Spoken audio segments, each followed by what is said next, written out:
अस्सलाम वालेकुम, नमस्कार दोस्तों। सबसे पहले वीडियो देखो, दबा के शेयर करो। क्यों बोले तो इंस्टाग्राम पे फेक नाम रख के चला नहीं सकते इंस्टाग्राम।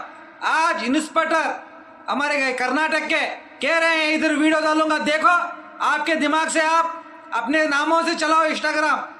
इनको रिस्पेक्ट दो, ये इंस्पेक्टर को रिस्पेक्ट दो। लेडीज इंस्पेक्टर हैं, जो भी कह रहे हैं हमारी भलाई के लिए कह रहे हैं। इंशाअल्लाह सब लोगों से गुजारिश है, अपने अपने रियल नाम रख के इंस्टाग्राम चलो, लड़की हो या लड़के लोग हो। इंशाअल्लाह आता हूँ, वीडियो अच्छा लगे दबा के शेयर करो। आज इंस्पेक्टर हमारे कर्नाटक के कह रहे हैं इधर वीडियो डालूंगा, देखो आपके दिमाग से आप अपने नामों से चलाओ इंस्टाग्राम। इनको रिस्पेक्ट दो, ये इंस्पेक्टर को रिस्पेक्ट दो। लेडीज इंस्पेक्टर हैं, जो भी कह रहे हैं हमारी भलाई के लिए कह रहे हैं। इंशाअल्लाह सब लोगों से गुजारिश है, अपने अपने रियल नाम रख के इंस्टाग्राम चलो, लड़की हो या लड़के लोग हो। इंशाअल्लाह आता हूँ, वीडियो अच्छा लगे दबा के शेयर करो।